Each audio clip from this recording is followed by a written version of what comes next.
महोदय, महाराष्ट्र आता कुठे चालला आहे आणि आमच्या बरोबर आमच्या 2-3 लोकांना पण बोलू द्या. फार गंभीर विषय आहे हा नाशिकचा. हो, पाणीच दिलेल्याचा विषय आहे. कोणतं पाणी तेही सांगतो ना. ओशोक पाणी दिलेला ते पण सांगतो. अध्यक्ष महोदय, आता त्याची सगळे जे भेटलेत ना, जे भेटले त्याची HIV टेस्ट पण करून घ्यावी लागेल आपल्याला. ते पण सांगतो ना. जेवढे भेटलेत ना त्या बंधू बाबाला सगळ्याची HIV टेस्ट गव्हर्नमेंटनीच करून घेतली पाहिजे, नाही तर संसर्गजन्य रोग होईल, सगळेच मरतील. त्यामुळे थांबा जरा. अध्यक्ष महोदय, या अशोक खरात या बंधू बाबांनी जे महाराष्ट्रामध्ये हा बंधू बाबा हा ज्योतिष्य सांगतो, काय सांगतो, देवाचा अवतार सांगतो आणि अनेक जवळपास 100च्या वर याचे कारनामे पुढे आले, त्याचे व्हिडिओ क्लिप पुढे आलेले आहेत. देवाच्या धर्माच्या नावाने फसवणारे जे काही बंधू तयार होत आहेत महाराष्ट्रामध्ये, प्रगत महाराष्ट्र म्हणतो आम्ही, पुरोगामी महाराष्ट्र, सगळ्या दृष्टीने पुढे जाणारा महाराष्ट्र, आणि यामध्ये असे जे काही अडकले जात आहेत.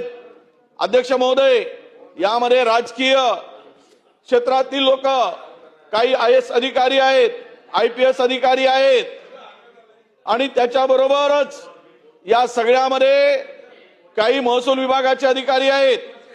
आणि या सर्व अधिकाऱ्यांनी मिळून अध्यक्ष महोदय जे काही त्यांच्या बरोबर खरं तर या सर्व जे भेटलेत, जे व्हिडिओ क्लिप आलेत, व्हिडिओ क्लिपमध्ये आलेत, व्हिडिओमध्ये आलेत, त्या सर्वांचे CDR मोबाईलचे चेक केले पाहिजे.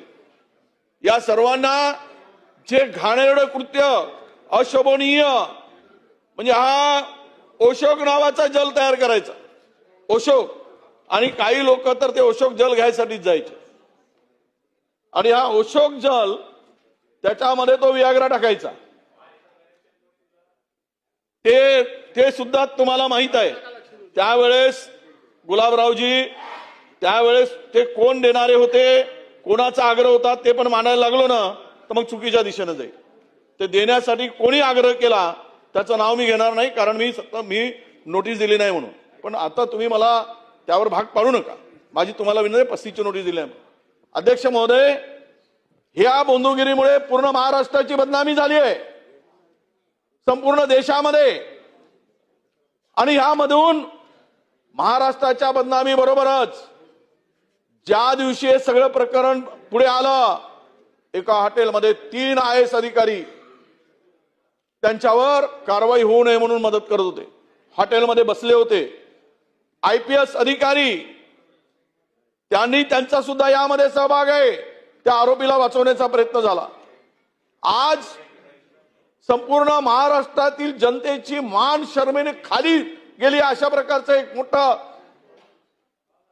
लाजवणारं आणि शर्मेनं मान खाली घालणारी ही घटना. अध्यक्ष महोदय, म्हणजे आमच्याकडे जी माहिती प्राप्त होत आहे या संदर्भात, केवळ SIT नेमून हा प्रकरण काही संपणार नाही. अरे, खुद्द महिला आयोगाच्या अध्यक्ष, ज्या महिलांच्या अधिकारासाठी, त्यांच्या न्याय हक्कासाठी तिथे त्यांना बसवलंय, संविधानिक पद देऊन त्या जाऊन तिथे त्या बंधू बाबांच्या पायात पाय धुतात. आणि अशा व्यक्तीला, अशा प्रवृत्तीला समर्थन करतात. अध्यक्ष महोदय, अनेक मंत्रिमंडळातील मंत्री त्या बंधू बाबाचे दर्शन घेतात. भगवानचा अवतार, ईश्वराचा अवतार. अरे, थोडी तरी शपथ घेताय, पण तिथे जाताना, या बंधूकडे जाताना थोडा तरी विचार करून जायला पाहिजे.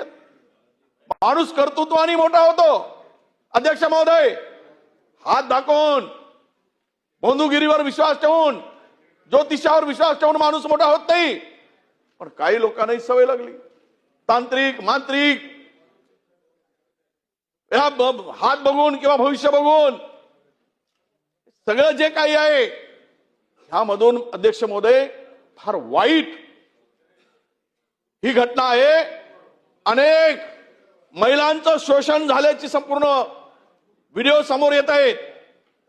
आणि हे बंधुगिरी इथेच नाही, किती लोक, किती महाराज असे किती अनेक जण तयार झाले. काल परवा एक थोरात नावाचा कीर्तनकार 16 वर्षाच्या मुलीवर अत्याचार करतोय. 16 वर्षाच्या आणि इकडे खरो कीर्तन सांगत आहे. म्हणजे आतून पुढून कीर्तन आणि आतून तमाशा. कुठे चाललंय हे सगळं? काय चाललंय महाराष्ट्रामध्ये? अनेक जणांची नावं आली. माझी विनंती अध्यक्ष महोदय, हे धर्मांधपणा दाखवून धर्माच्या नावाने, देवाच्या नावाने या सर्व जवळपास 100च्या वर क्लिप आहेत अध्यक्ष महोदय. अध्यक्ष महोदय, ही महाराष्ट्राची लाज घालवली आहे आणि यामध्ये जेवढे सामील आहेत तेवढ्यांचे राजीनामे घेतले गेले पाहिजेत. 6 आरोपी केले गेले पाहिजेत.